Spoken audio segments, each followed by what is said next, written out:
It's Cinemassacre's Monster Madness! Time for all you trolls to come out, because we're talking about a certain trilogy, or Trology.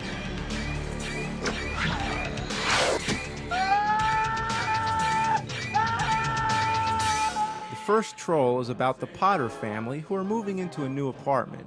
You know, in movies, when people move into a new place, they act as if they're seeing it for the first time. Shouldn't they have checked the place out beforehand? Shouldn't they have read that listing a little more closely? You know, 2 bedrooms, 1 bathroom, gas heat, central air, washer, dryer, 1 evil troll, basement door opens to a 13-acre forest. Shut that damn door! Yes, that would be a full outdoor forest inside the house. The troll takes possession of young Wendy, so her brother Harry's got to figure out how to stop it. Remember I said the family name's Potter? The father's Harry, the son is Harry Jr., that would make them Harry Potters. My name is Harry Potter, That's interesting. Anyway, Harry visits his neighbor for help. She happens to be some kind of mystical princess who has a mushroom for a pet that speaks in a voice that sounds like Minnie Mouse being strangled. Whenever someone comes by, she puts a lampshade over it. Classic.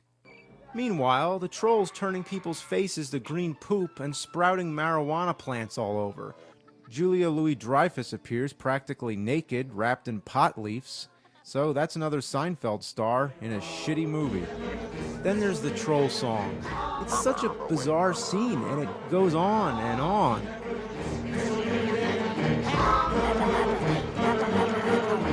The rest isn't worth explaining. It definitely fits into the so bad it's good category.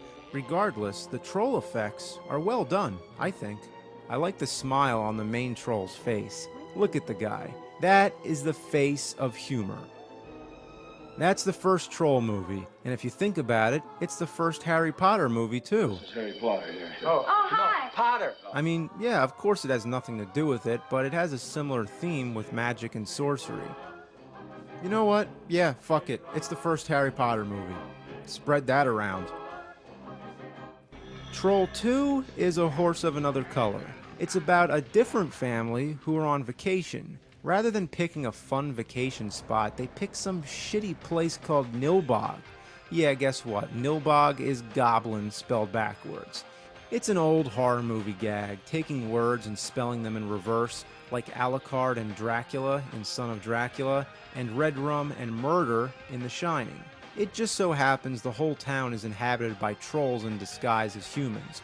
Or wait, excuse me, they're not called trolls this time, they're goblins. Big difference. Yeah, I guess spelling goblin backwards worked out better. Maybe they didn't want to call the town Lort. A big part of the plot, and I do use the word plot loosely, is that if they eat any of the food in this town, they will turn to green, goopy plant matter and the goblins will eat them. Because you see, the goblins are vegetarians. But there has to be something said about plant matter that's been converted from meat. Any vegan opinions on that? There's really no other way to describe this than to just talk about individual scenes. There's the dinner table pissing scene, And you can't piss on hospitality. I won't allow it! and the awkward corn on the cob seduction scene, just to name a few. My favorite is the movie within the movie. What the hell was that? Of all the things they could have put on the TV, it's a monkey rocketing in the air? Apparently it's from a 1983 Italian film called Grunt. Gotta see more of that. There's not one actor who doesn't overact. The goblin face masks are lousy, the storyline makes no sense, and all across the board, it's a mess. But that's the appeal, and it's become one of the most popular bad movies of all time. They're eating her! And then they're going to eat me! Oh my God! The famous "Oh my God" clip has been uploaded to YouTube far more times than necessary. Conan O'Brien promoted Troll 2 on The Tonight Show, and a whole documentary was made about it called Best Worst Movie. Honestly, I think there's better worst movies, and now that Troll 2 is so well known in the mainstream, can we even call it a cult film anymore? Troll 3. Okay, you want to talk Troll 3? Guess what? There's two Troll 3s. Yes, two movies, both called Troll 3, both made the same year, both by the same director, and both unrelated to any of the Troll movies. So, how did this pair of non-sequels get called Troll 3? The only connection I see is that their director, Joe D'Amato, was an associate producer on Troll 2. He's made a lot of other films, such as Porno Holocaust and House of Anal Perversions, so I'm sure the Troll 3s have just as much connection with those movies. Troll 3 number 1 was a fantasy adventure, also known as Quest for the Mighty Sword, The Hobgoblin, and 8-Tor 3, which of course makes it the third 8-Tor movie as well. It gets even more confusing because there's also two 8-Tor 3s, but let's not get into that. Even though this is a completely unrelated film from the other Trolls, it uses the same troll costumes from the second movie.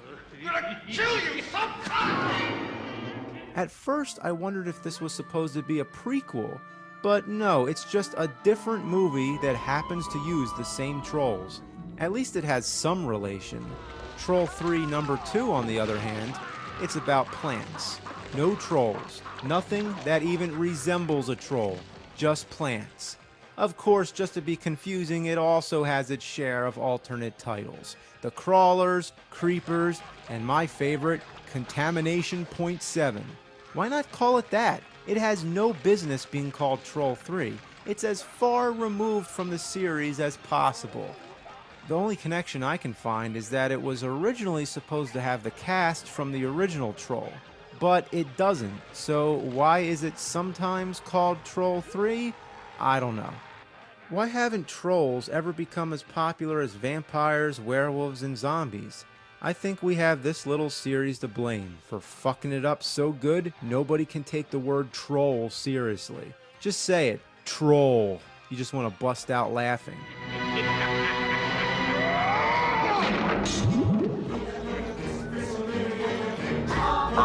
Wait.